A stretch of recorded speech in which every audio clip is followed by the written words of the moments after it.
Welcome back. Let's focus on some stories that we have going here, and this one is an exclusive. According to sources, banks have written to Shaktikant Das, the new RBI governor, expressing concerns over issues like the Feb 12 circular, the IL&FS crisis, credit flow to MSMEs, to name a few. Ritu Singh is joining in with the details. So, getting the conversation going with the new governor early up, Ritu?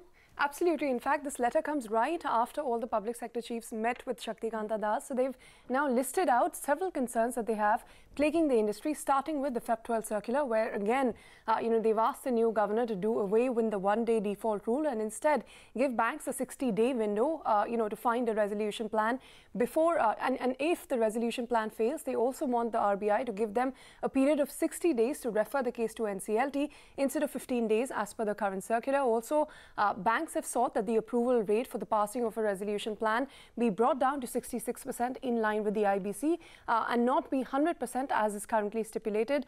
Secondly, the most pressing issue in this one is on the IL&FS group loans. Now, banks say a substantial portion of the 60,000 crore loans that the banks collectively have to the IL&FS group is at the risk of turning an NPA if the RBI does not give them dispensation, and therefore they've sought a 6-month standstill agreement as far as loans to the IL&FS group is concerned. We're expecting to hear something on this front by the end of this week or early next week itself.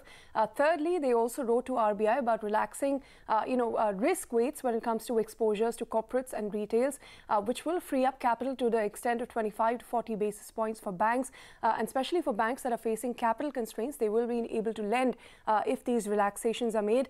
In their letter, they had also mentioned a one-time restructuring for MSMEs, which we know now has already been granted by the Reserve Bank of India. And lastly, the new ATM guidelines are set to kick in by March, and banks have sought a deferment, for replacing the EVM chips and complying to some of the software-related issues, in order to not add further pressure on the banking industry.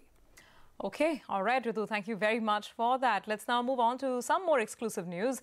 Sources are telling us that the government is likely to award routes to 8 to 9 carriers under Udan-3 in phases. Anu Sharma has the details on this one. Anu?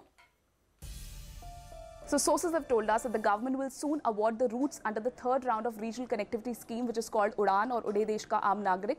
We learned that the financial bids got opened yesterday, and that saw the participation of around 15 to 16 players. It is expected that the evaluation of these financial bids will take place now, and around 8 to 9 players will make the final cut. And among that, it is expected that major players like Indigo, Jet Airways, Alliance Air, TrueJet will feature. But sources tell us that Spicejet is likely to emerge with the maximum routes, as it will also be providing seaplane services this time. Remember, seaplane services via waterdromes will make their debut in Udan-3. We also learned that this time all airlines are likely to have sought viability gap funding, which is provided by the central and state government to make some routes financially viable for the carriers. Remember last time Spicejet had not sought this funding. Also learning from past experiences where some airports could not get ready in time, and unprepared players like Air Odisha and Air Deccan, which failed to take off after multiple deadlines, the Civil Aviation Ministry is likely to award the routes in phases depending on as and when the infrastructure is ready, and also is doing a thorough examination of the bank guarantees provided by the airlines. Another factor will be the financial support promised by the Tourism Ministry. Remember, Tourism Ministry advocated to include some tourist destinations in the third round of Udan, and also promised financial support for those routes, but as of now, that promise remains to be realized. Of course, the details will be out in a matter of few days, as the routes are to be awarded before the end of the second week of this month. Back to you. All right, Anu, thank you very much for that. We will get into a quick break now, but on the other side, it's a big blow for Nestle. The Supreme Court has revived the class action suit against the company regarding the controversial Maggie case. All the details coming up.